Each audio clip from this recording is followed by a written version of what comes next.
Yo, what is going on, everyone? Welcome to another episode of the PTCG Hotline. I'm your host, JenksTCG, and today we got a very special guest. We got João Medeiros and Henry Brand joining us, the usual. Henry is back, and we're going to go ahead and talk about some Vivid Voltage, get some of the amazing deck builders' ideas going, ask him some questions, have him introduce himself, and we're going to go ahead and get right into it. We're going to go ahead and introduce our co-host, Henry Brand. How are you doing tonight, my guy? I'm going good, Jenks. It's good to be back. Missed last week, and we're here with a special guest, very special, good friend of ours, João. How's it going? How's it going, guys? João here. I'm from Rio de Janeiro, Brazil, far, and that's it, I guess. I've been playing for 3 years, and that's it. Now, you have a pretty, I guess, not unique, but interesting way that you like to approach decks, building specifically, namely the use of Judge Whistle that I think you got a lot of criticism for. How do you kind of approach building decks in general? Because obviously we work together on all of our decks, but yeah. Tell the audience. I always like to building like straight aggressive decks or straight consistent decks, like in whatever way. Like if I'm like going to play control, I would like to play like four acrobatics or 4 poke gears, 4 Jirachi, a lot of 4 off cards, because most deck cards are usually not that great in many scenarios. One of best examples I have, it's people playing Field Blower in like 2018, 2019 format. That card was just so terrible. Like it was so bad. Like the only card it's good against Field Blower. No, Field Blower destroy, like it's skateboard. So why you put like a Field Blower in your deck to get away Field Blower? It's just way too bad.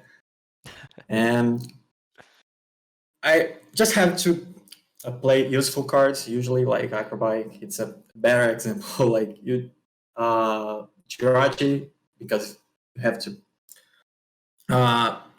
get card advantage in a lot of scenarios. And Judge Whistle, it's another example. You want to find Welder and Greens in Greensard that I played. So why I want to play other cards that not help me find those cards? Makes sense. Makes pretty good sense. Now, you told me that you used to play Yu-Gi-Oh before. Do you think that's influenced how you build decks? Yeah, a lot actually. Because Yu-Gi-Oh, you have to play like more, like 40 cards is the minimum in Yu-Gi-Oh, and I usually play 37 cards because that Yu-Gi-Oh have one card that it's named Upstart Goblin. It's allowed to draw 1 card and your opponent and 1,000 life points. But it's really good because you increase like 5% of consistency of your deck, and this means you are not drawing bad cards like Field Blower. So it's better to have useful cards in most scenarios than in good in a very specific scenario. So I always want to play those type of cards. Yeah. Well, I think overall that makes a fair bit of sense, and I know I've been exposed to this plenty, but I hope people in chat like, I guess, the way that you build decks, or at least can apply it to some of theirs. So a key takeaway for anyone in chat is you want to play, or the João method is, if you're going to build your deck, make sure your cards are useful in every scenario and not tech cards like Field Blower that suck in all scenarios that are not the one that you need them for. So that's the João theory. Consistency is key. It's a classic. It works, and he's taken down a few special events with that theory. Judge Whistle being the most controversial card I think that João has ever played, and I think Yeah. when you, and I don't remember who the other person was, played the Pikarom with like Quad Jirachi right before Origins in the International, people thought that build of the deck was also really weird. So like definitely in a region that people in the U.S. might not pay as much attention to, which is a shame because there's a lot of cool stuff that comes out of there. And I think that the Pikarom build that you built was way better than the Turbo Pikarom build, and it ended up doing way better as well. Yeah, I do agree. Like the first person to play a similar version that was Gustavo. He had a lot of success with that build, but he plays like 2 or 3 Jirachi and much less Zapdos. But in my build, I play 4 Jirachi and more escape rope to have another way to KO like Marshadow or Jirachi or even Zapdos, my opponent. And we can play in that build. You can play like conservative and aggressive, and I like those 2 play styles in the same deck. And people like just play like the straight aggressive Pikarom. That format is so weird, I think, because you have to take a really bad matchup against Zappies or whatever. Yeah, I agree. I ended up playing the Turbo build, I guess it was called, for that NAIC, and I wish I had listened to you because I did hit a Zapdos and I was able to beat him, but I felt like my deck was just kind of hit or miss. Where after that event, I played some like ARG cash tournament with your build, and I liked it so much better. So yeah, definitely trust the João engine the next time we get events because they're good decks, and it's really cool to see the consistency, the kind of the different way to build decks, and it's really cool that you're able to do that and stand out from the crowd. But with that, let's talk about some interesting more deck building stuff. Looking forward, we got Vivid Voltage. For everyone that's here from last chat, PTCG Hotline, we talked with Busted Katron, another interesting deck builder. That's kind of the actual exact opposite of João. Just taking risk everywhere, wants certain matchups to be heavily favored, tech cards aplenty. But now we got the consistency king here. So I want to get Henry and João's opinions on Vivid Voltage and some of their favorite cards from the set. Sure. Well, I think there's a fair bit of interesting stuff. I don't know how good. We've got some static going on over in Rio. But I think let's start with, we were just mentioning Jirachi a lot, the Stellar Wish Jirachi. Let's touch on the Vivid Voltage Jirachi. So, for anyone who doesn't know, the ability, once during your turn, if it's in the active, you can look at the top 2 cards of your deck, put any one of them into your hand, and put the other back on top. And you don't go to sleep afterwards, but you can obviously pick any card over a trainer. So, I think it's interesting. I think it, obviously, you can actually use it as a pivot, because you still have, like, U-turn board, you have Air Balloon, and so it kind of was like stand protection or like a pivot. It works quite well. Obviously, it doesn't have the same dig and consistency as Stellar Wish, but I think it's pretty interesting.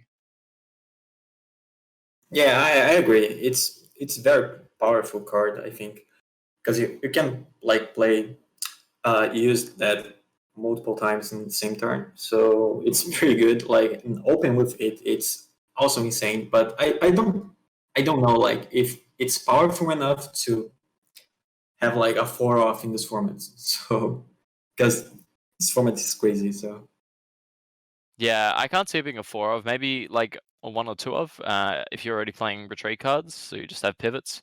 But yeah, it's not as like crucial to consistency as Stellar Wish would be. exactly, that's the point. I think it's It's really just cool. 2 cards. I think it's really cool that the card can make use of a U-turn board. So if you actually want to commit to playing that card, unlike the Team Up Jirachi, you don't have to fall asleep or whatever. And then if your tool gets removed through Scrapper or whatever, you can just bounce the U-turn board back to your hand. So I think that card might combo well with that. I guess it also depends on the deck you're playing it in, because if you have air balloons in that deck already, they might be for a specific retreat cost, 2 or more, I would say, obviously. So I think it's cool that I can pair with U-turn board. I think Beetle also pairs kind of well with U-turn board. I think U-turn board we're probably going to see an uptick in play. Yeah, it's also very good. I think it should be played in ADP, for example, because it's also a metal Pokemon to like combo with Saucer and Energy Switch. So it should be played at least one, I think. Yeah, overall, yeah. I think that's fine, and it seems good. I like it, and I hope it's not super expensive with all the hype that's going around with Pokemon right now. They want to take advantage of all these crazy cards, but I don't know, Henry, were there any other cards that you thought were interesting? I think there's a bunch. João, do you have any you want to mention before I go off onto the list I have? I think Colossal is the most interesting card in the set. Mm. At least attacker. Yeah. It did quite well in Japan, but obviously they had different cards. So they had Mag Cargo. I think we touched on this last time I was here. That they played Mag Cargo and they played Jirachi Prism. And I guess a lot of the ways they won the game was just gusting up the Dene or Crobat twice and just carrying it for 3 prizes, much like ADP. And so 1 energy for 130 is pretty good. And then, of course, it also accelerates the energy as well. And so it's like a pretty efficient and powerful attacker with a whole lot of health. It's 330, and then you have the Stone Energy, which is another card we can touch on. Reduces damage done to your fighting Pokemon by 20. So it's pretty strong. How do you think it can keep up with the current decks we have without Jirachi Prism? Yeah, I agree. It's very strong card.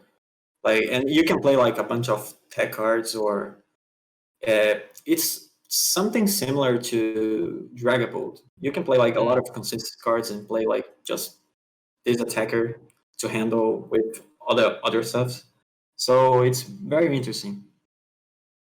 I think it also has interesting synergy with Surfetched because the attack attaches to itself, and then you use Surfetch just like Heatran or Coco GX to kind of move the energy off onto a fresh attacker, and I think that's pretty cool.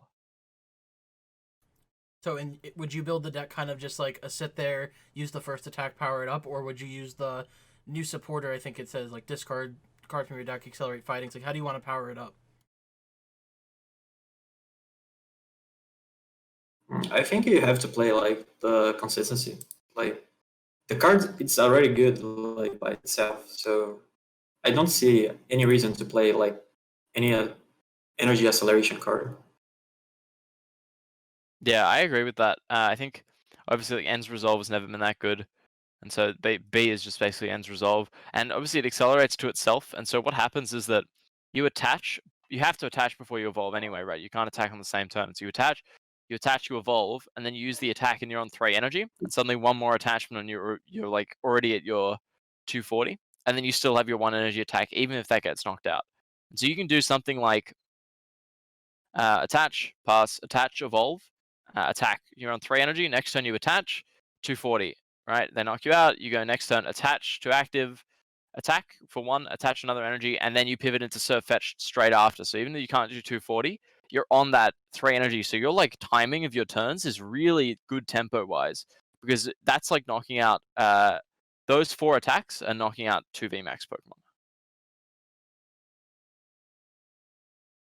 That makes sense. I didn't think of it that way because obviously it's a VMAX. It's going to need to evolve. So Galarian Surf, for the people that don't know, its ability is basically Heatran, where it moves energies when it comes into the active, and its attack. What's the attack do again? It's like a base amount of damage for 3 energy. It's like 210. Might be 210 or 200. I'll have a quick look. It is. It does 200. Okay. So just swing a little bit, switch into that. Obviously, your Eternatus matchup should be pretty dang good, as long as they're not able to out-tempo you, but I think that would be probably fine. Pikarom sounds like pretty free. I don't know if they can actually do a whole lot. Maybe Crushing Hammers get a little annoying, but I feel like once you get a fighting guy going, and if you have enough outs to Raichu, probably just gonna roll right through him. Yeah, I mean, you one-shot them for 1 energy, basically, so I don't think they're going to have much chance. Mm-hmm. And then its weakness is Psychic or Grass? Should be Grass. I'll bring it up. I think it's grass. Yeah, Grass. Okay. Grass. Yeah, it seems like you have decent matchups against some of the bigger guys, and then from there, just big fighting attackers. So finally, something that's a new typing attacker, dealing with Eternatus straight off the bat. Interesting how we see Dragapult get KO'd by Eternatus, and then Eternatus going to get KO'd by Colossal, and next up it's going to be some Grass VMAX, like Sceptile VMAX, just come in and wipe out Colossal. We'll just see this trend. We definitely will. There's a couple other amazing rares that seem like a little bit underwhelming. They're like the mixed energy costs are a little bit too hard to power up. I'm sure we'll see people try and do it. There's cards like Togekiss VMAX, which I was really excited for, but the way the meta's shaping up, I think it'll be way too underpowered. It does for 2 energy, 120, search your deck for any 2 cards, put them in your hand.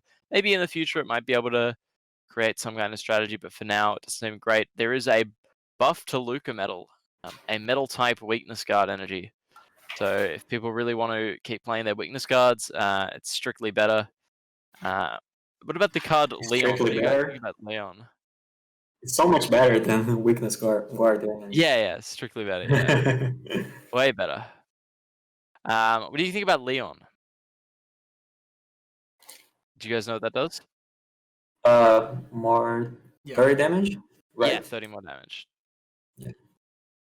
It seems interesting. I don't know what deck should we play. It's probably ADP. I don't know, but it's like most of your supporters in this meta have to be like boss and research. So it's kind of crazy to play support like that. So I don't know. Yeah, I don't know. I mean, the only numbers that I can really think of are like Zacian reaching onto ADP in the mirror. Colossal for 1 energy can reach onto Eternatus, but you just shouldn't need to do that. Yeah, I mean, I can't think of what the 30 is relevant, but I'm sure at some point in time it will be. So it's definitely like a worthwhile card. The way I see it is like you have all the ability based draws, so if you're not using boss's order, it can help out there. So like Eternatus can hit 300, and then if you add some Zigzagoons, it's just a little bit easier to hit some of those numbers if you're not playing boss already. Pikarom 200 becomes 230, so you can KO Zacians that don't have frying pans, and I mean I guess you could make ADP do 210 if you really wanted to, or Zacian do 290. Not that that's too relevant, but I don't know. Doesn't seem bad. I guess it's more for if a matchup comes out of nowhere that you need to be able to hit more damage. You can afford to play it with all the draw effects that are in standard. So I like the card. I think it's pretty good. Yeah. Yeah, I agree. It's decent. Yeah, it's decent. There's one of my favorite cards from the set, which I'm not sure how playable it is. Orbital VMAX. What this card does. I like this card. Okay, the ability. Once during your turn, if the Pokemon's in the active spot, you may put 1 damage on each of your opponent's Pokemon. So it's like That's the ability, but on your turn. Yeah, it's like Flygon, and then the attack. Sorry, is Grass colorless. 50 plus 50 for each energy attached to your opponent's active Pokemon. Seems decent. Yeah. It has 1 retreat cost, so you can use U-turn board, air balloon, and if you have 4 orbital in play and you like switch your retreat 4 times, you can use 4 of the ability. I like the deck a lot. I think obviously Gmax Wave is a little underwhelming for like a VMAX. We were so used to some of these broken cards getting printed, but I mean if you think about it, an attacker with 4 energies and then 2 laser beams, you can hit 270. Assuming you add the 250 with the 2 laser beam pings. I think this ability is really cool. It might not be its own deck straight off the bat, but I think it's really good as like if you need a deck to do a little bit more damage, you could have it as a pivot. It's really easy to put air balloon or U-turn as we've talked about on it. So if you're in a deck that's okay with having a VMAX in play, you might be able to just kind of use it as a pivot, put laser beam in play, get some more damage down, opposed to like a Roxy Weezing. I don't know how good the card will be off the bat, but I think as more decks more cards get printed, different sets, I think this card has a lot of potential. I think it's really nice. It's just a cool thing as well. Unfortunately, cards have very high HP at the moment, so the 10 isn't as impactful as it would have been in like evolution-based formats where the basics have low health or things like that. But you know, if your opponent has Jirachi in play, eventually you're gonna do a fair bit with laser beam. I think it's cool and hits weakness on Colossal if that becomes prevalent. It deals with a bunch of stuff, and as you said, it's just a really nice pivot to play.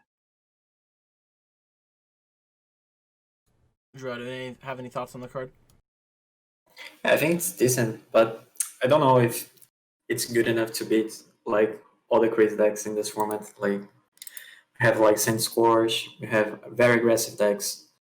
And I don't think like spread damage is very good. Like if Dragapult is another type like water Pokemon, it doesn't should be really good. Like the grass type is very good against Colossal, I think, but seems not that great against Zacian. Like against Liquid Metal, Zacian seems pretty bad. I don't know. Seems okay, like interesting card. Yeah, there's just not enough Definitely. like grass things to go with it. I mean, you really wanted to partner with the Decidueye, I guess you could. There's Zarude, but I don't think that would work for this type of deck. And I don't know if Henry wants to talk about that card, but I don't think there's a whole lot of like grass support right now that would even make it stronger. Yeah, there's not really much support. I think the fact that it's an efficient attacker on its own can be pretty good. Maybe there's some kind of like, gimmicky toolbox kind of deck that uses just cheap attackers plus the damage from Orbeetle, but we don't really have anything like magical swap to really make use of the spread just yet. So maybe things will come, as you said, in the future that help it out. I don't think there's too much else noteworthy from the rest of the set that really stood out to me. Do you guys have any last things to touch on before we move on? Talonflame V is very good, I think. I agree. I like that card too. Do you want to talk about it, João? Yeah, it's very good. Like, the free hit rate is amazing to fire decks because, like, for example, Sandscorch have heavy hit rate in most of cards, like Volcanion have 2 hit rate, and it's nice to have a pivot and a good card to go first with fire decks, especially. I was recording some content for Channel Fireball when I realized that card has free retreat, and I was like, "Oh, this card is a lot better than I thought it was." Just the consistency boost that it does give with the discard your hand, draw 6, or turbo. I mean, I guess it depends on how you want to look at it. That's pretty solid. For those that don't know, if you go first, you can use its attack for 1 colorless, discard your hand, draw 6, and then it has free retreat, which to me that was more amazing than the attack. Honestly, was realizing that, because now it's just a pivot. All it needs is a quick ball and an energy to get into play, or some search card plus energy and a switch to get out of the active, and then from there you just move back into whatever you want. Good to just throw up there. In Welder decks, if you want to play it, which you probably will, I think, it has a 3 energy attack for 160, I believe, and it's not awful. It's an option. So I think that card's pretty good. Henry, do you have any thoughts? Yeah, I think it's okay. I don't think it's like insane, but it's probably worth playing. I mean, the attack is kind of like, my problem with the attack is that a lot of Welder decks are built around 4 energy, excluding like Blacephalon, and this would be just really good in Baby Blacephalon, but things like Mewtwo, I guess even like Reshizard, if you think about Flare Strike, a lot of these decks that take 4 energy to attack, and committing the 1 energy for Fast Flight can kind of mess up your tempo when you're already a little bit behind, and it is kind of just like Deadeye Change, but it's definitely really good in those, like, I guess Baby Blacephalon and kind of decks like that. I think it's really good for that. Yeah, it's really good, especially now we don't have like cards. Like, you usually have to discard your hand with Dede or like Hearth, Quick Ball to discard your energy to back with Fire Crystal in Baby Blounce, and discard all your fire to draw another hand. So it's very good. It's also very solid card too. It's a good attacker. It can KO'zation, free hit rate. It's amazing. Yeah, I think we'll definitely bump Baby Blounce up a tier, presumably, just through the card alone. All right, so Henry, was there anything else you wanted to talk to João about before we hop into some callers? No, I think we've touched on most of the things. We've covered a fair bit of the cards from Vivid Voltage. I don't think anything else really needs mentioning, or else we'll go down rabbit holes and be here all day. But I think we've touched on mostly what we need. Hopefully, we can get some people in and see what they want to ask João. Isaiah is here. I think our other caller was AFK. Isaiah wants to ask me why I didn't talk about Rillaboom, so go ahead and hop in. No. Yo, what's up? First of all, what's up, João? How's it going? Good to see you. What's up, Henry? How we doing? What's up? So I turned off the stream for a bit to finish my calculus homework, and then I came back. Did you guys talk about Ray Amazing Star? No. That card is so good. I think that is the best card in the set. Hot take. I was here for your Jirachi discussion, and I agree with pretty much what you guys said, that Jirachi's a fine card, but you phrased it well. I think it's just very overhyped. Like, people look at it and they look at how good the last Jirachi was, and then they think it's going to be that good. But I really don't think it's going to be that good. Maybe you'll have one in your deck because you can bring it up for a turn, and then Sycamore, and then use the ability to grab a card. But other than that, the set's very mediocre.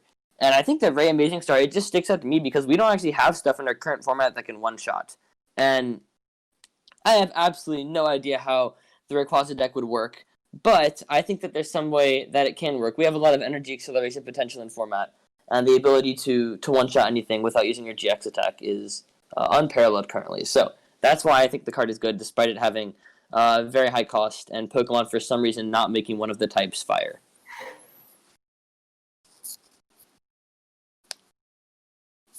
Okay, so to round it up, Isaiah thinks that Amazing Star Rayquaza is the best card in the set. I'm gonna go ahead and let João start with this, and then we'll move to Henry, and then we'll get my opinion on this. It's that one that have to attack with grass, lightning, fire. Yes, that one. Why? This is good. So I think that the effect of the attack is worth the crazy cost. Like, for example, if you're playing Rillaboom, then you can easily put Aurora energy in that deck, right? The deck currently has Weak Guard, and then you can like attach an Aurora, and then you can go Rillaboom, and then just explode anything you want next turn. Okay, I think you might have misread the card. It does 80 damage for each type you discard, so you can't discard more than one of each. Oh my gosh. And it has to be basic, so you have to discard all basic, and then 80 for each type. He didn't have the context in. Put the glasses back on, Isaiah. I don't know if many people know about that, but yeah. He's gone. He's left. He's left. You see, my thing was I did not read the card either. He brought this up in a group chat, and I was just like, that's fine, sure. We'll let Isaiah have his moment. What I wanted to ask him was, how do you think you're powering this up? Are you gonna just flip heads onto these things? Are you gonna like try and use Pikarom to get energy into play and then power up that attack cost? So that was my question. But Isaiah, our caller has just hung up. It's over. His hot take was invalidated. He just got one shot by Henry Brand. Yikes. So for the viewers out there, Rayquaza Amazing Star, good investment card if you want to make some quick cash, but not going to be too competitive. Just wait for Isaiah's Channel Fireball article to drop and then sell him. Yeah, once he drops the CFP article about that, you can use code JENKS and make sure that you tell him that his article's wrong. So, well, sorry about that. We're going to go ahead and try this again. We're going to go ahead and drag in our caller. How's it going, returning guest? Where you calling from, and what's your name? I'm Jacob, and I'm calling from Toronto. Nice to have you on the show again, Jacob. I know you have a cool question that Henry and João might not have an answer to, but go ahead and hit us with it.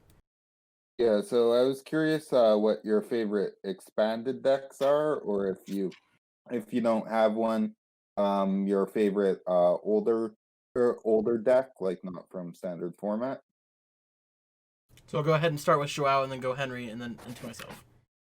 Yeah, I never played any expanded event, so but I really like the Trevenor deck. I think it's way too toxic, but it's very cool deck.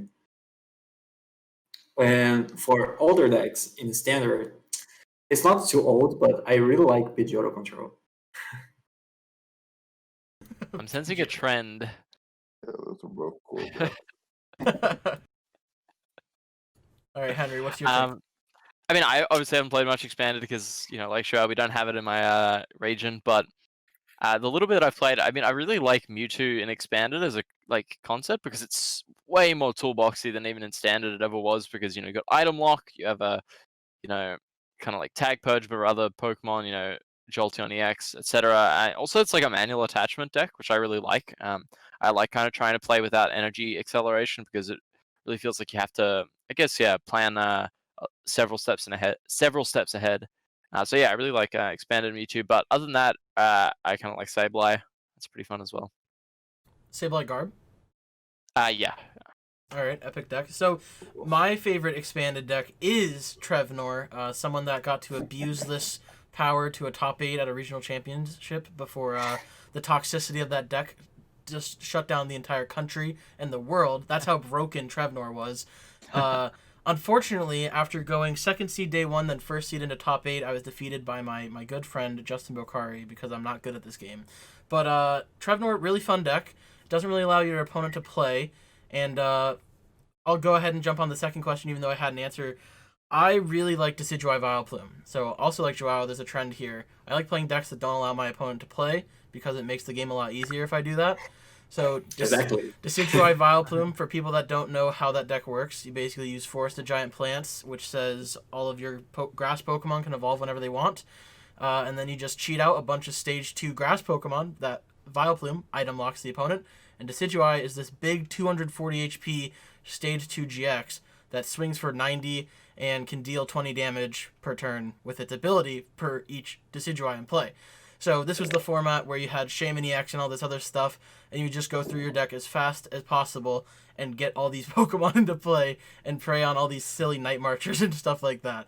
So that's one of my favorite decks. I agree with Henry. Sableye Garb is really cool, really nice deck. I've won a few league challenges with that, and yeah, expanded's a cool place, but I think we need to get some bans going. Yeah, I think I agree. Definitely. Let's pass it back. What's your favorite deck in Expanded?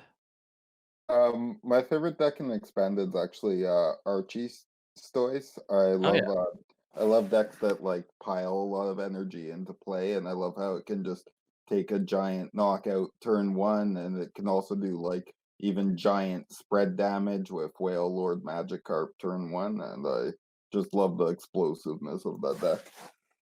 Have you seen the clip of Azul towering splashing Alex Szymanski's bench for 8 prizes or something like that?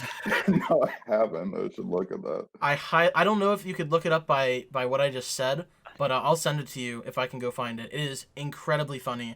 It is so cool. Basically, the general idea is Azul is on the back burner. He has no shot at winning, and Alex Szymanski misbenches a Pokemon that has just a little under 100 HP, and then, or I think he forgets to bench barrier or whatever.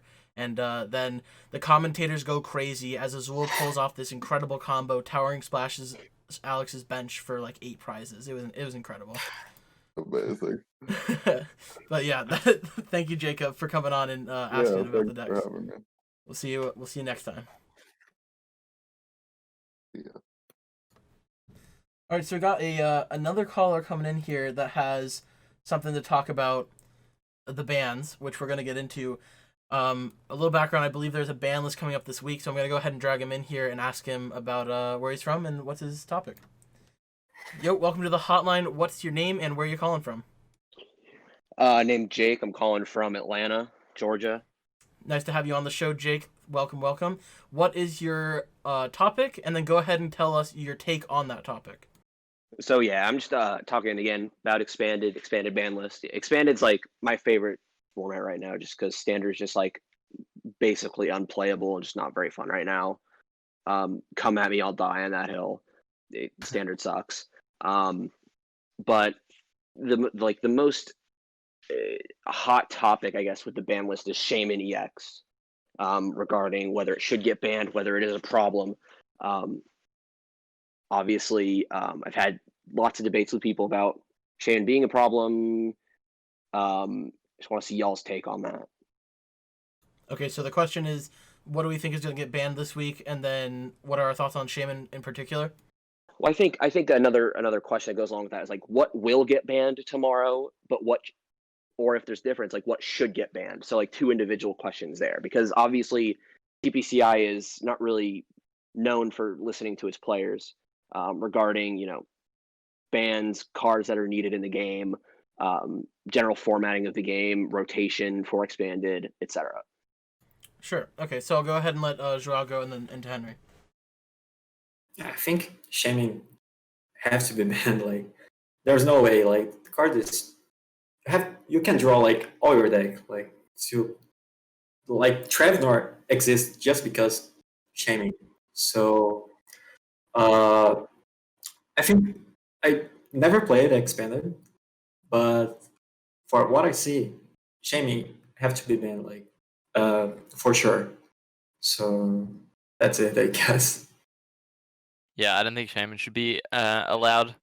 I mean, it's kind of like interesting the risk reward factor for Shaman Expanded, because you go really fast, but then suddenly your bench is just clogged. Of course, you have Skyfield, but I think it's just a little bit too much of an enabler in a format with already like so many options and so many things. I think it's unnecessary now that Scoop Up Net's out, and even before Scoop Up Net, you could argue it was probably a little bit excessive. So I'd imagine Shaman will get banned, but then beyond that, I'm not really like well versed enough in expanded to know. It'd be interesting if they chose to unban cards. I don't know specifically which ones. Maybe things like Getsus. I could see like being unbanned if they chose to go that way, because I think rather than just like continuing to ban cards, if they reverse some of them to try and shake things up, it could be interesting. But yeah, Will, you have way more experience than João and I. What do you think? Yeah. Yeah, so after Collinsville, once we played this Trevnor deck and kind of realized, and I guess everyone realized it was broken, I started to think that, although, like, at the time I wasn't really aware of Shaman as a problem card, but now that we have Scoop Up Net, it's obviously a big issue, because Scoop Up Net obviously can pick up EXs and stuff like that. So at the Collinsville time, I thought that Melodic needed a ban, and my reasoning for banning Melodic is that, yo, Sosa, thank you for the raid. My reasoning for banning Melodic is as more cards get printed that can, they're not really good on surface level, but then once you give them a way to exploit energies into play, they become a problem card. That's kind of what I saw with Melodic. And in addition to Melodic, there's Ace Trainer. And now Ace Trainer, once again, not really a problem card, but when you have effects like Melodic or things that can, knock itself out on turn 1, turn 2, then you just Ace Trainer them to an unfair hand count. You maybe like hit Silent Lab or Muck into play. They can't draw anything. I think Ace Trainer is also a problem card, just not as much as it is. Like, it needs more stuff to be a problem card. I don't think Gengar Mimikyu is very good for the game either, because that card is easily exploitable, and the Trevnor deck kind of just had a second option when using that card, because if you didn't hit what you need, or if you hit the mirror match, you could then use the Gengar Mimikyu's Horror House GX. You can just cheat a turn back into play into your side. So I think it's more than just Shaman EX. I definitely think Melodic should go, and it's kind of like Miss Magius, how they banned it in Standard. It's like a preemptive thing, because if they just overthink or don't think about cards like Trevnor, or down the line they print some other dumb stuff, cards like that, they were designed for a format with EXs. The card specifically says you cannot do this to an EX. Well, GXs and Vs come into play, and they're allowed to use Melodic. So I think Melodic definitely needs to go. My take on Shaman, I think Shaman's probably pretty bad for the game, and I think Scoop Up Net is probably fine to stay, just because if you ban Shaman, you then have Crobat and Dedenne as draw engines, and because they have the limiter on them, it's not going to be as powerful. But yeah, I think Melodic is the one card that I don't see a lot of people talking about. As for unbanning supporters, I know I saw Robin Schultz in a thread talking about unbanning Hex Maniac. I do not want to see that happen. Even though we have the turn 1 rule that prevents you from playing a supporter on turn 1, I think that Hex Maniac would still be incredibly oppressive. It would just overall not be a very good idea to unban that card. And then the last card I want to talk about is Getsus. I think Getsus should be unbanned, and my reason being is, although Getsus had a very turn 1 unskill-based part of the card, I felt like the late game Getsuses could make a good someone that knew how to use Getsus come out on top against someone that didn't know how to use Getsus. So for example, if you have VS Seeker in your hand and you need Guzma or Lysander to win, if you don't preemptively go for that supporter, or maybe you guarantee a draw supporter so that you have the option to do something, and then a player plays Getsus opposed to N, they can strip your hand of all your items if you didn't play around it. And then you're in a worse position where if they N you to 1 or 2 or 3 or whatever. So I think unbanning Getsus would actually be kind of a skill-based move, now that the turn 1 limiter is in. But that's going to be my thoughts on it. I don't know if you had anything else you wanted to add, Jake. Yeah, I definitely think there are definitely some more cards that could be added to the problem. I think that TPCI, I think tomorrow Ace Trainer will probably end up getting a ban, just because with a lot of times you see with bans coming, we see TPCI merely banning cards that are a part of a toxic combination, like Trevnor could be considered to be. And not actually the problem that's causing it. Another card, definitely Robo-Sub / Lily's Pokédoll. I think you can't have 8 of those in a deck. I think that's just insane. And another card, I don't know if they would ban it just because of it's not necessarily broken, but it's inaccessible. Tropical Beach. I mean, you got these Dollstall decks playing 4 of them, and that's what $1,600, could be $2,000 around. I think that's just they either need to reprint that or just ban it altogether because of how inaccessible it is. Yeah, and that's pretty much it. I mean, you guys hit the nail right on the head, and I think Wally's also another supporter that could be unbanned, just because obviously since the turn one rule was removed, um, things like Trevnor or not Trevnor, excuse me, Trevenant aren't really much of a problem anymore. That turn one item lock isn't really a problem anymore. Um, Obviously, you've seen things like Rowlet and the Little Executor with Vileplume get up that turn one item lock, and it still be like a winnable matchup for a lot of decks in Expanded. So yeah, I think you guys definitely hit the nail on the head. Hex Maniac, I mean that card just definitely stay far away from Expanded. That card literally just like destroys entire archetypes like Mew Fates Yeah. Collide and even like some of the new Mad Party and Mad Party decks are playing really heavy Marshadow and Mew Fates Collide lines, and especially with Mewtwo as well, Mewtwo and MewGX. That deck, I mean, you just basically won't even be able to attack using that card for an entire turn. Yeah, I no think way. that's just a little too broken. I think Garbodor is definitely like a healthy thing for the format. Ability lock in any sense is healthy, and I think bringing back that sort of like supporter-based ability lock where you just can't get around it. I mean, there are ways to get around Garb. Obviously, you could play Faba, you could play Floatstone, not Floatstone, excuse me, Field Blower. But with Hex, there's no way to get around it without really anything else. So yeah, you guys definitely hit the nail right on the head. But I really hope that TPC doesn't do anything just absolutely stupid tomorrow, banning something like Ace Trainer or banning something like Trevnor. Yeah, and I think you bring up a good point with Tropical Beach. Instead of banning Tropical Beach altogether, I'm not really sure how like possible this is, but if they could print promos on hand, like you have them at the events, and then if you're committed to playing a Tropical Beach deck, you can go ask for the promos, and they'll have them at deck submission or whatever. Or maybe they allow you to, like, I think this is where you kind of get into a problem area, is if you like allow people to Sharpie on an energy, say Tropical Beach or whatever. I think that's probably a bad idea, but it's an example. I think if they could make Tropical Beach more accessible without destroying the value of the card, that would be a really good move. And I think the main reason why it's important to like make, I mean, I guess it doesn't really matter, because although Tropical Beach is a competitor card, it also holds value because it can be played. But you don't want to like take away the reward from the people that earned it back then. Like Champions Festival, if they just went out handing Champions Festivals to everyone, although besides the fact that we've gotten Champions Festival multiple times in a row, I'm talking more if they were to just put in like a product, then everyone would have it. Champions Festival would lose part of its meaning, because it's like hey, you qualified for this event.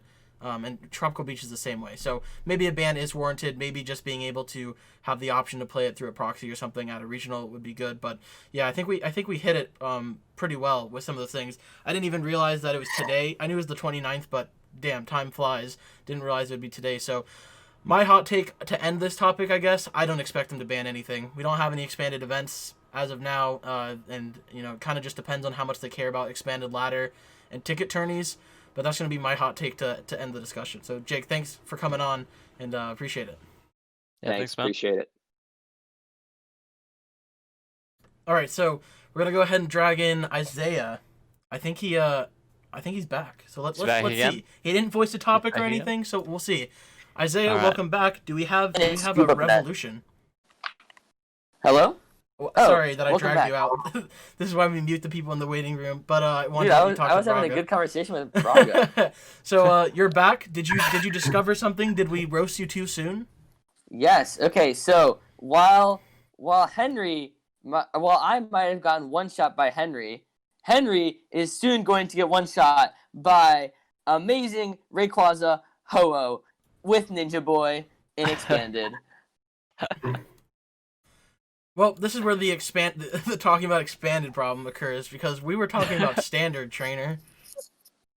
Yes, I understand, but I just wanted to point out that even though Rayquaza has that limitation, which is very unfortunate, I still think that it could be it definitely could be good and expanded. And yeah, that limitation is so bad. I thought I could use Aurora Energy and play it in any deck I wanted, but in expanded, it's not horrible. Assuming that something gets banned, obviously right now it's just inferior to other decks. But if stuff like Trevnor and Stall gets banned, then it could potentially be good, because assuming you flip one of your 3 or 4 Ho-Oh heads per turn, then you can deal 320, 340 with a muscle band, basically at will. So Yeah, that actually seems pretty good and expanded. Obviously, you do have the requirement of flipping heads on the ho but surely it's Yeah. doable. I have 4 flips, but I'm never hitting tails. But yeah, I had to come back and then reinstate the dominance of Rayquaza. But on a serious note, I do think that the set is kind of disappointing. People complain about how bad the meta is and how Zacian is just taking over the meta, and I think that there's a few things you can say about that. First of all, I think that people aren't really trying a ton of things. I think that there is definitely some way that you can make a good deck in this format that people haven't figured out yet. There's just so many cards in the standard format. Whether it's some type of greens deck or something different, I don't know. But I do think that there's something surely in this format that's good enough to be played that people haven't figured out yet. So, but I was kind of hoping this next set would help a little bit with that, and it doesn't really. There's some good Pokemon, but it's a pretty boring set in its entirety. Yeah, I agree. And to make matters worse, I don't know if this is a confirmed thing, but I definitely saw this somewhere. Apparently, our February set is getting pushed back to March. So we're actually stuck with this set. And I agree. I think it is a little underwhelming for, a brand new expansion. So it definitely sucks. Mm-hmm. Especially when we've seen so many completely powered shifting, meta dominating cards, right? Like 2 sets ago, we got ADP and Great Catcher, which are 2 of the best cards we have printed for those metas. And then last time we got Zacian and Boss's Orders. We got Zacian. So 3 times ago ADP, 2 times ago Zacian, and then last set we got Boss Orders. So we really have gotten a lot of insanely powerful cards for the metagame recently. And maybe there's something in this new set that will be good enough. But at first glance, there isn't anything at least as raw with the raw power level of those cards. Absolutely. Do you have any adding thoughts, Henry and João? Yeah, I also think the standard format isn't really bad. I think it's bad, of course. Don't kill me, please. But it's not that bad. You can do a lot of stuff. There's a lot of cards that you can add it to your deck to make your deck more consistency or more powerful, and especially in online events, people love tech cards. So a lot of those decks are very inconsistent at all. So if you play a straight consistency deck, you probably going to have a lot of success. And to Players Cup, for example, because it's best of 3, a lot of rounds. And when you see online events to Hamster events, for example, it's 8 rounds, best of 1, you can see crazy decks doing well, Pika Greens. And Poison Eternatus. Yeah, exactly. That's very inconsistency. So for best of 3 events with a lot of rounds, probably those decks should not doing that well. But for best of 1, 8 rounds, online events, it's probably doing well. But for more if this format, if that's a ERL format, it's probably good, a decent format, not that bad. Yeah. So I have an interesting thing to note that I just came up with. Do you think that if we had Japan's format, would the format be better? So I guess this would expand back to it's not Sun and Moon base, is it? Okay, I don't know what it is, but I'm gonna say no. I just think that adding cards to the format can only make it worse, in general. But I could be wrong on that. Unless it's in a specific scenario, if you add a Gust card can make the format better, or you add a certain card that can make it better. I think just adding to the card pool doesn't always make the format better. Maybe it makes it more diverse, but it might just create more broken combos. Yeah, I don't think it'd be great. Baby Blounce won one of their big events, I think. The most recent one with 1,500 people. And I think if that deck is winning a 1,500 person event, could be a little bit doomed. I think there's not really just taking away the cards that were then isn't going to really fix anything. and removing the monk isn't going to fix anything either. So I honestly think it's pretty indifferent. Yeah, I think that we would probably have a different meta from Japan if it was in America, just because America and Japan, they differ a lot. Or not that discredit anything you said, Henry, but they would differ a lot. So maybe we would have, different decks doing that. Like, we probably, I don't, American top players like to, or they shy away from Blounds a lot more than Japanese players, I think, are a bit more inclined to Welder decks, just looking at what they've played at previous events. But, so it might not be like Blounds that dominate. Maybe it's like, maybe Pigrom just stays dominant, or maybe Control is insane, right? But I don't know. It might make it more interesting, but I don't know if it would make it better. But like João said, I also don't think the format's that bad. I still really like playing Pokemon right now. I think it's super interesting. So I might not be the best person to ask if it would make the format better, because I don't really have strong feelings on the format. All right, hot take. Well, I'm going to round that up, and then we're going to go ahead and get in someone that I've been super excited to have on the call. So Isaiah, thanks for coming back, and hopefully we'll see you next week. Yeah, thank you guys once again for having me back, and have a good week, guys. Good to talk to you. Thanks, man. See ya. All right, so I'm going to go ahead and let this guy introduce himself, because he's never been on the show before. But I'm super excited to have one of my good friends on that I met in Brazil. We got the one and only Braga. He needs to unmute himself. But what's your name and where are you calling from? What up, my friends? How are you doing? I'm calling from the same city as João, calling from Rio de Janeiro, Brazil. I'm Alexandre Braga. And can I go with my take, or? Yeah, you're good. Okay. So I have to make a disclaimer before, because I have not played that much Pokemon since the online era started. I think I've been playing ADPization for like 3 months straight. But my take is the lack of dreams in the format in the online era caused by two main factors: the change of the first turn supporter rule back in February, and the open decklist format for the big events, not, for example, Players Cups qualifier, and I'm coming back on that later. It's hurting the format more than people are talking about or realizing. So I think people are complaining a lot about the just going forward stuff, like you're using Crowbot, the Denny's, whatever, using Pokemon Catcher, Crushing Hammer, because you're drawing into everything, you have no comeback potential. And I think one of the good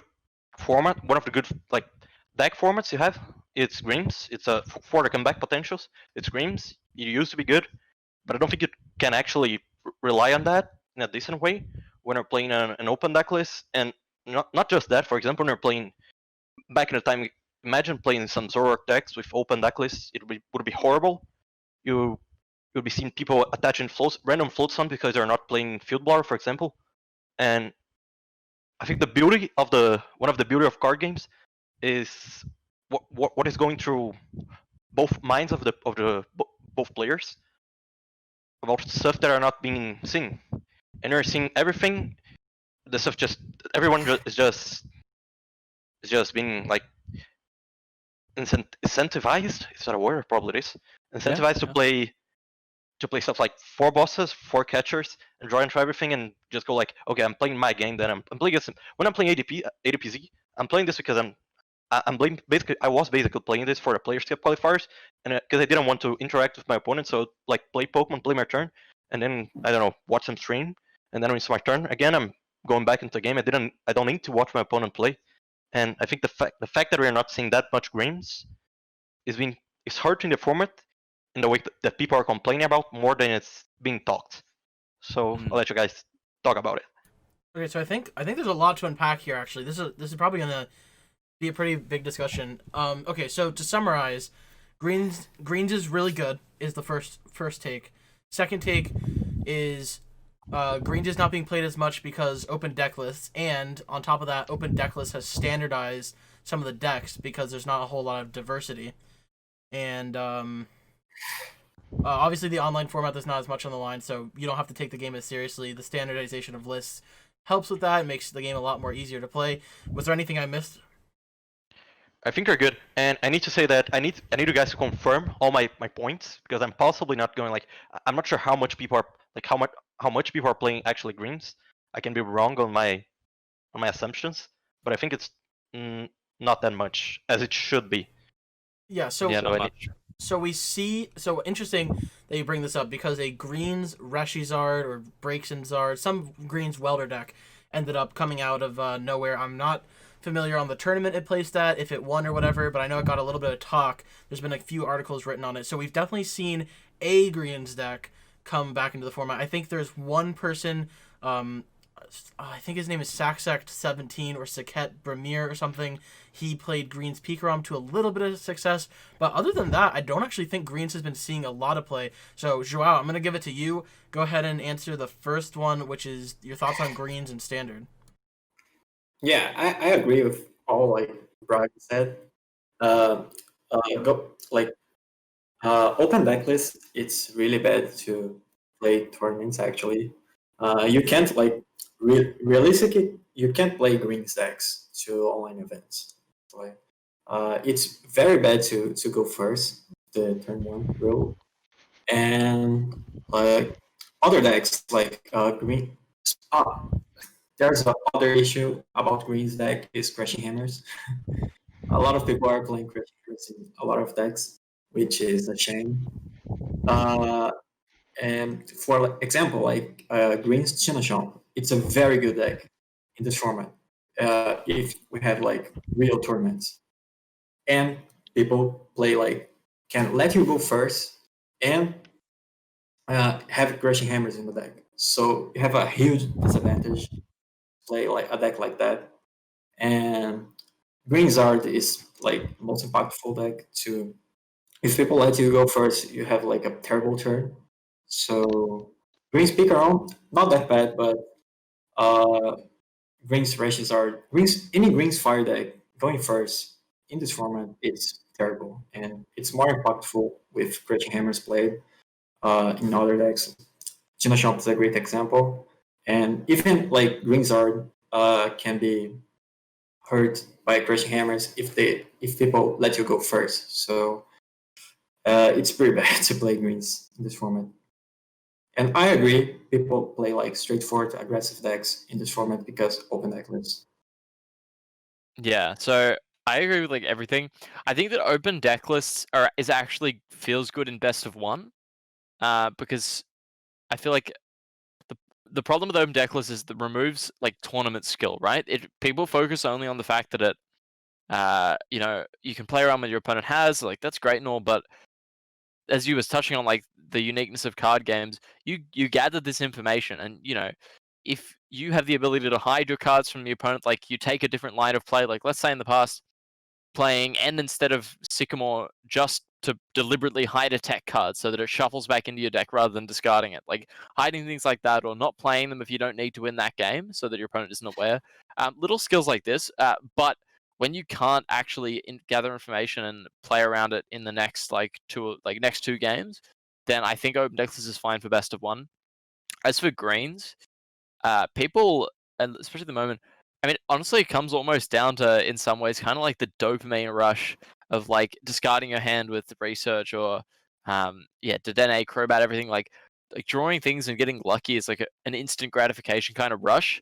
That for a lot of maybe, I guess, people who are trying to have fun or are competitive, I can see that being an incentive and why they might enjoy greens less. But greens is always like, the idea I always advocate for search supporters. Like just being able to search cards with your supporters rather than hard draw is like way better, because obviously it removes a lot of the luck in the game, and just open deck lists hurts greens, it hurts a lot of things. And then just also greens is a little bit underpowered because of Marnie. Like Marnie really hurts it because you can't build a hand, you can't set up. Marnie is awful, and it just feels like so weak when you can search for any two cards you want, or you could draw 14 cards in a turn and hope that one of them is there. Like, it's definitely been power crept, and it's a sad thing to see. And I guess I'll wrap up the first point. I was dealing with some things in chat, so I didn't get the whole discussion, but I guess my thoughts on greens in general, I don't think it's bad. I think that the fact that some of these decks are being able to perform is good. Shout out to Bob for telling me that the greens Braixen deck I saw was from the Lavender Town event. I believe it won that. So it's seemingly that happening that these greens decks are winning in smaller events, and maybe people are just less prepared for them. I think what Henry said about Marnie is like another big part of why it's probably underperforming. You can just Marnie them. I remember hitting a greens Reshizard in my Players Cup qualifiers, and I just kind of Marnied every greens they had. So the high count of Marnie definitely hurts, and the turn 1 supporter rule blows. I think open decklist for best of 1 is probably fine. I agree with that. But best of 3, I definitely miss closed decklist in best of 3. I haven't played any best of 3 events other than the Players Cup, but I felt like it gave me an advantage that I knew everything that was in their deck, and especially when I was playing Pikarom in the 256 bracket, I could just be like, they don't have Mew, this matchup's instantly 60-40, or whatever. So I felt like just knowing my opponent's deck list gave me an advantage, whereas if I didn't know that, I might not make some of the more riskier plays. For example, something that's really big as to whether or not your opponent plays Mew is if you have no idea if they play Mew, you're almost never going to make a play where you full blitz 6 energies onto the active with Pikarom, because you're threatening a tag bolt. If they bench Mew, now your energies are all just stuck on the active. They can't go anywhere. So if you knew that they didn't play Mew, you can make that play, no punishment, because you know they don't play Mew.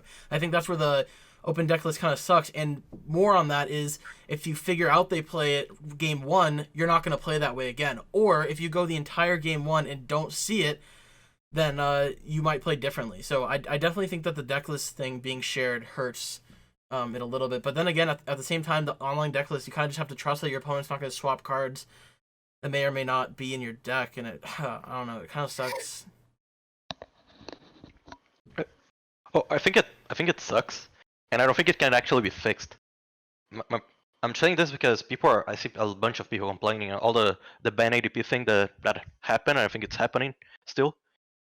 I say people are like complaining about some stuff, and I think the format isn't actually that bad, but it isn't being allowed to be handled the way it was supposed to be. Like if people are playing, for example, Marnie, if you're playing Marnie when someone played Green, okay, you're not playing Research because your opponent isn't playing a Greens deck, so you're playing more conservative, and then the whole game it's slower, and all the meta needs to be built around it. So when you're allowed to not have a Greens deck, you're allowed to not prepare to it, so the stuff gets faster, and everyone is incentivized to be faster, and that's awful.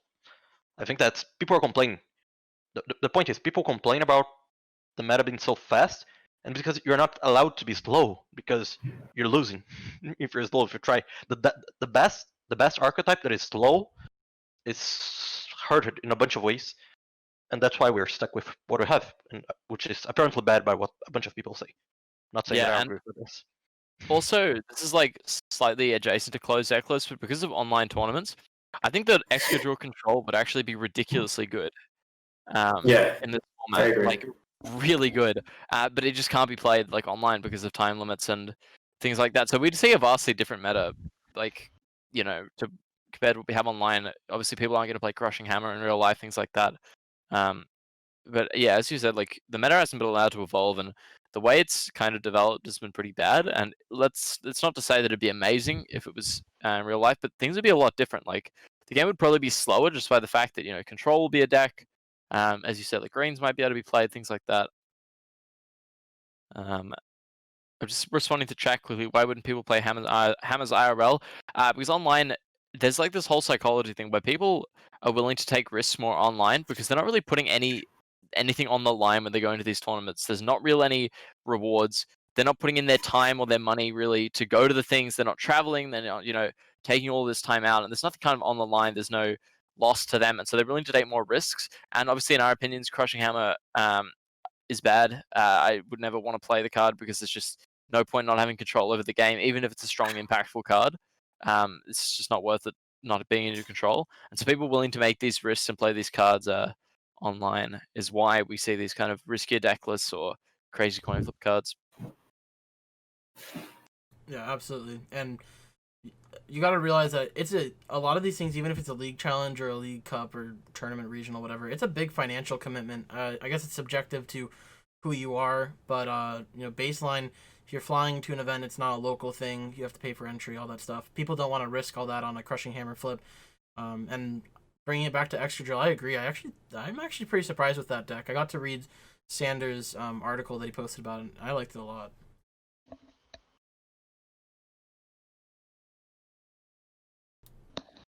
But yeah, I think Greens is unfortunately slept on as a whole, and I don't know if it has room to be played more because of the online format, or if there's just a new partner. Maybe we see stuff out of Vivid Voltage that surprises us. But if you had any ending thoughts on that, I think that's a good wrap on the Greens. Yeah, I think João could be really good with Greens. Yeah, of course. How would we you have Machamp. Oh, go ahead. There's Machamp, like to Marcelo Machamp to handle with Big Arrow and Eternatus. But as we said, Crushing Hammers is played, so the deck really sucks with Crushing Hammers being popular. Yeah. How would you just be manually attached powering that up, João? Yeah, exactly. So, like, Crushing Hammers just destroyed this deck. Yeah. And unfortunately, I think Crushing Hammer also limits creativity of some of the decks that would be like that. Braga, do you have any thoughts on that? No, I think my thoughts are passed on. I've shared what I wanted to, and I didn't play a lot of this format. I'm probably not playing a lot. I enjoy playing ADPZ because it's easier and I do not need to think a lot, and I can all in often. But I think the point is I do not enjoy when people are complaining about the format. I hate all this need to ban something. This format's awful. I think it's people gotta adapt, but it can be always adapting. We've seen this happen a bunch when URL tournaments are happening, and this isn't happening now. And this open deck list limits it so much. I think since we can't do anything about it, we don't talk about it. But I think it's the most hurtful thing about it, about all the online error, but people can talk about it, and it's fair because we can change it. But yeah, so that's what when I talk about it, it's when people start complaining about the format generally. So these are my thoughts. Yeah, and that's Yeah, fair. and before we move on quickly as well, I think obviously this is a little bit much to ask, but especially when there isn't really much on the line. Everyone complains about Crushing Hammer and things like that. What if we just all didn't play it? Like, what if we just had like a moral agreement that we just wouldn't do it? As in, like, we just, if no one enjoys playing against it, doesn't want to play it, like, we can stop. I'm gonna say this on the off chance that I'm right, and then instantly become the prediction goat. Tomorrow's ban list, we will see a standard ban of not ADP, maybe ADP, I don't know, but we'll see Crushing Hammer. Now, here's the way I see this. Although I don't believe that statement, I see zero downside if it doesn't happen. But if it does happen, I'm the GOAT of predictions now, and we don't have Crushing Hammer. So I'm going to go ahead and say it here. You can clip this if you want. This is the hottest take on the PTCG Hotline. Crushing Hammer is being banned on October 29th, 2020. You heard it here first. Braga, thank you so much for coming on. I loved having you on, and hopefully we'll see you again. Thanks for having me. Braga. See ya. See you. So we got a good discussion about greens. I want to now take this time to open it up to chat if they have any questions, or if anyone else wants to come on the call. Other than that, we're going to do a little bit of a wrap up, talk about some other things that we might have off the top of our head, try and get to the hour 30-minute mark. If not, we will probably come to a conclusion. So if anyone in the chat wants to just voice an opinion in chat, you don't even have to come into the Discord, or you can come into the Discord because that's how the show works. We got Pixel João. I don't know if anyone's paid attention in the call, but João has turned into a square and is very pixelated. So the all-powerful João has transformed and is now more powerful than ever. But yeah, so anyone that has topics that they want to talk about, this can be quick stuff. This can be what's the favorite food, all that stuff. Also, now that there's another one, I probably have to address this. Thank you, Mr. Caldwell, Rahul, It's Just Rick, and Big Body Harris for the subs. Love you guys. Thank you so much for the support. But yeah, anyone in chat have any topics that they want us to talk about? How do you guys think the format will shift once in? Ooh, okay, that's cool. Okay, So hopefully this answer isn't just it's the same, but so we're gonna go with this one. João and Henry, how do we think the format will shift once in-person events open? So let's assume that we're going into Vivid Voltage and events come back. So we have to kind of forget about all the stuff that's going on right now. But what if events just happened this weekend and we could go travel to events completely safe? What do you think would change? We'll start with João. I think control decks would be more popular because like control usually just take loss to ADP. It's the mainly auto loss, but it's not auto loss. I think green deck would be like more played because you just like let your opponent go first in the online events and that's it. And also decks like as I said, like Tinashon, it could be really decent because people don't play crushing hammers in real life. So and like I think people will play less aggressive decks. Like Marnie would be more played. People will not play like four Pokemon catchers, 4 boss orders, and people also don't play usually around Stamp in this format because most people usually don't play Stamp, and it's like online events, so people just play aggressive and that's it. And people will try to play more careful. So I think it will change a lot, actually. What are your thoughts? Yeah, on I think there'd be a fair bit of changes. As I said, like I think extra control would be really, really good. Like handlock kind of beats everything except ADP at the moment. And even then, that matchup's like pretty winnable. I'm fairly sure. So I think control would be way more played. Then we'd probably start seeing it adapt from there. Like we'd see control probably win the first event, that or ADP. But ADP like has a bunch of counters, so I think people would like. The way I see it is people would heavily tech for ADP, and then people will play control. Control will win. Then the meta will shift a little bit back to Dex tech for control, and then also ADP, and then kind of go from there. But I really think that control is the main thing missing at the moment, and of course, hopefully we see some greens decks pop up, things like that, and also I think with control being relevant comes the increase of Marnie, and so like Shua said, the format will slow down because Marnie counts will increase, control will increase, like those kind of things will play together, and then you kind of just have the natural kind of evolution of a format that you normally have, but rather than just I guess the pure aggression we see online. Yeah, I agree with that. We kind of touched on this a little bit earlier. The extra drill control, I think it's really good. I don't think it's very good for the qualifiers because of that time limit. I'm not sure if I think it does. The bracket time limit I think changes. So maybe if someone was able to master extra drill control, whether that's Sander or someone else, maybe we see that one come out on top. But I think there's a lot of potential for people to be more serious about their deck choices. There's more to think about. Assuming the top players all return to the game, you're going to see a lot more effort put in by some of these players. And even just, it doesn't have to be top players. It's just a generalized statement. But you'll see people put more effort into their decks in general. So I think people will be able to come up with better things than they have already. But, yeah. I'm going to go ahead and answer the next question and then go ahead and drag in our last caller for the night. PJT 2014, if control becomes relevant again, will ADP start playing Cryogonal again? When the mill decks were doing really good, I tried control or Cryogonal. I didn't really like it that much, so I don't think so. But João and Henry, just a yes, no. Any thoughts? I don't think so. You just play Marnie. I don't think so. All right, so yeah, the consensus is Marnie. Just get you there, but yeah, that's good. We're gonna do that, and then I'm gonna go ahead and drag in our guy for the last waiting room, and then we'll wrap from there. So, welcome to the PTCG Hotline. What's your name and where are you calling from? Hey guys, my name's Ethan. I'm calling from Kalamazoo, Michigan. Nice to have you on, Ethan. Thanks for coming on. What is your topic, and what's your take on it? Yeah, so first of all, thanks for having me. I can't believe I'm here with Henry Brand. Congrats on your world champion title.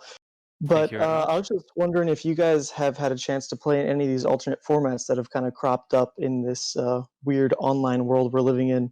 Like there was the Alola Cup, and then on the subreddit, there's the Deck Builders Revenge tournament going on. I've just seen a couple cool alternate formats like that. I was just wondering if you guys participated at all. So I'll Yeah. go ahead and start with João. Yeah, I played the Alola Cup. It was very fun to play. I played PG Auto Control, which is not that fun. But the format is very fun. Like, it's something close to what we should play if Zorak or if those sets was not banned before the 2019 Worlds. It's something close to that. So it's very nice to see like a format like that. Like Mewtwo is very good, and like Pikarom is also very good. Stall is very good. So there's a lot of decks in this format. It's very good. But I didn't play other formats like just the Alola Cup. Very cool.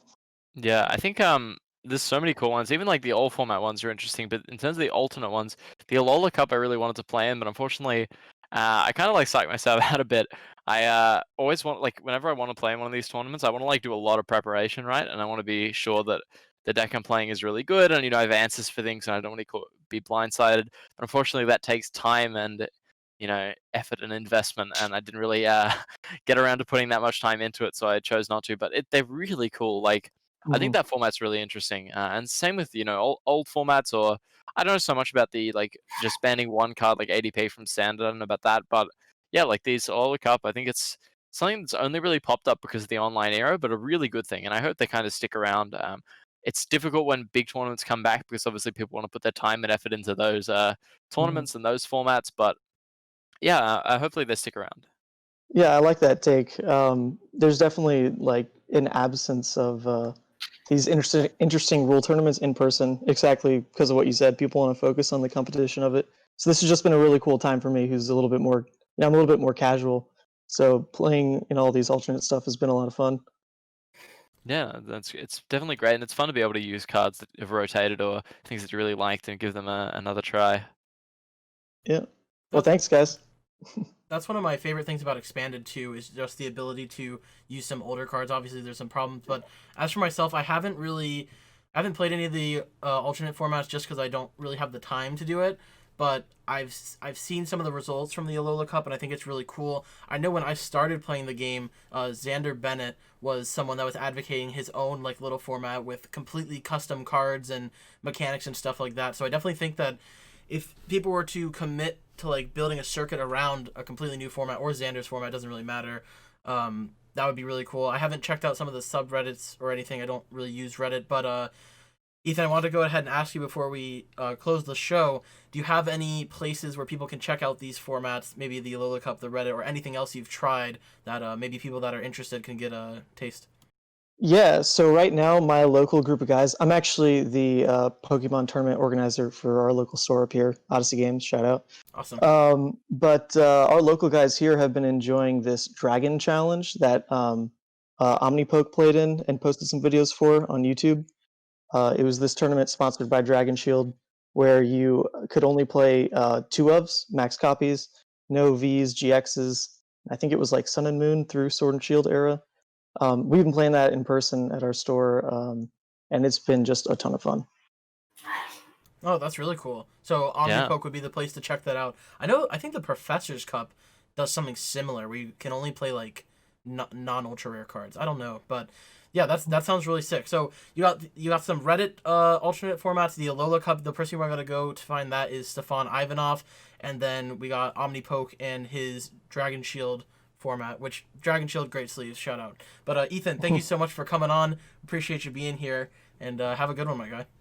Yeah, thanks, guys. Yeah, thanks, man. See ya. Yeah. See you. All right, so that's going to be another successful episode of the PTCG Hotline. To what I can tell, there were no audio issues. That is a first. I'm not going to clap because I don't want to ruin that, but I'm going to pat myself on the back for that one. An excellent episode. João, thank you so much for being here. I'm going to go ahead and let you have the floor to shout out any of your social medias or stuff that you got going on. Go ahead and tell us about it. Thank you guys to have me on. Follow me on Twitter. It's João Medeiros, TCG. So that's it. Was very fun too. All right, so follow Joao's Twitter. It is on the screen if you want to go ahead and do that. An excellent player from the South America, Latin America region, however you want to decipher that. Henry, go ahead and close it out for us. Yeah, thanks for coming, guys. Unfortunately, Joao's camera stopped working at the end. He just put on a Blacephalon costume, so unfortunately, you guys won't be able to see that. It's, I don't know. He just loves Blacephalon. What can I say? He's a big fan. Yeah, thanks for stopping by. It was fun having Joao on. Thank you, Joao. Thanks, Will, as always. We'll catch you next time in the hotline. Thank you guys so much for being here. Next week, we got a crazy cool guest that's going to be coming on, assuming he can make it. It should be confirmed, but I'm super excited to announce that one on Twitter at some point. So if you're not following me and Henry, go ahead and follow the @ under our little names here, and you're gonna want to stay tuned for that one. So thank you guys so much for being here, and we'll see you all on the next episode of the Hotline.